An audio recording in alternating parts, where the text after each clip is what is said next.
What do you do if you have a lot of anxiety around first dates or around getting to know a guy when you start to talk to him on a regular basis and your anxiety increases and maybe you even really start to panic when you start to think about having a relationship?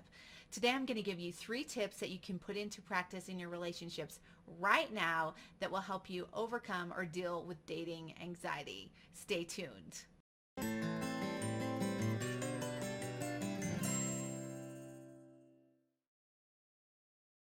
Hi, I'm Shanna Schutte, author, speaker, and dating and relationship coach for Single Over 30, and I help single women attract marriage-minded men.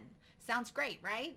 Okay, well, one of the ways that we attract marriage-minded men is staying in the moment when we start to freak out when it comes to getting to know a guy or when a guy calls us up and asks us out for a first date.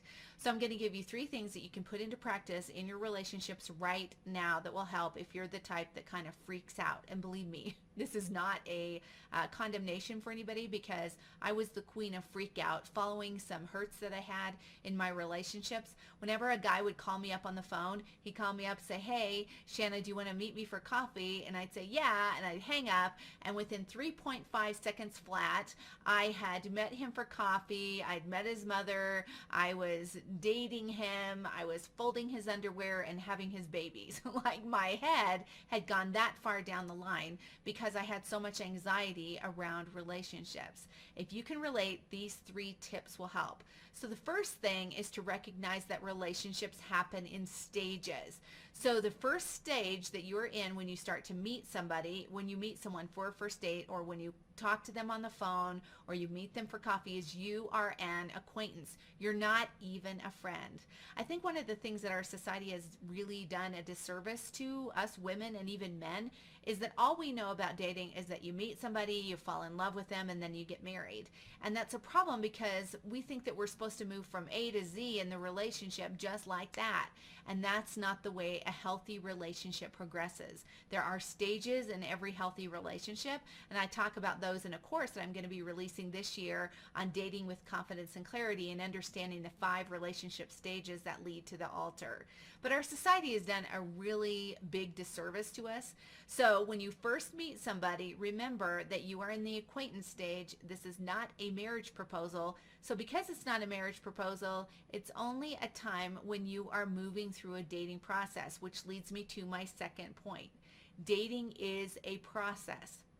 So instead of thinking about what's going to happen on this first date or when I'm first getting to know this guy that I've got to find out if he's right for me, instead of thinking that you should know right away if someone is a perfect fit for you or if he's the man you're going to marry, think of dating as a process that you move through dating in stages.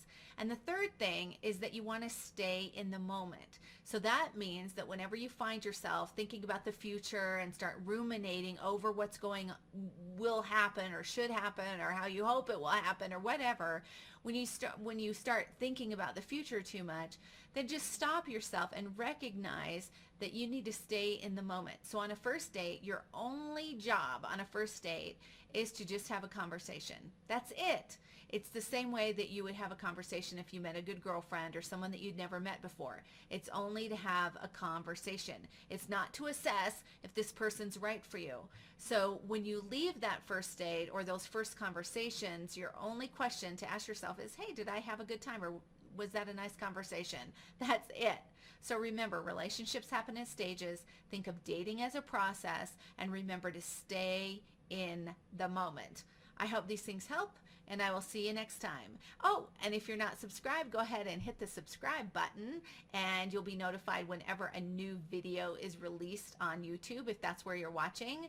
And if you'd like to read more from me and see more from me, check out singleover30.net. Talk to you soon.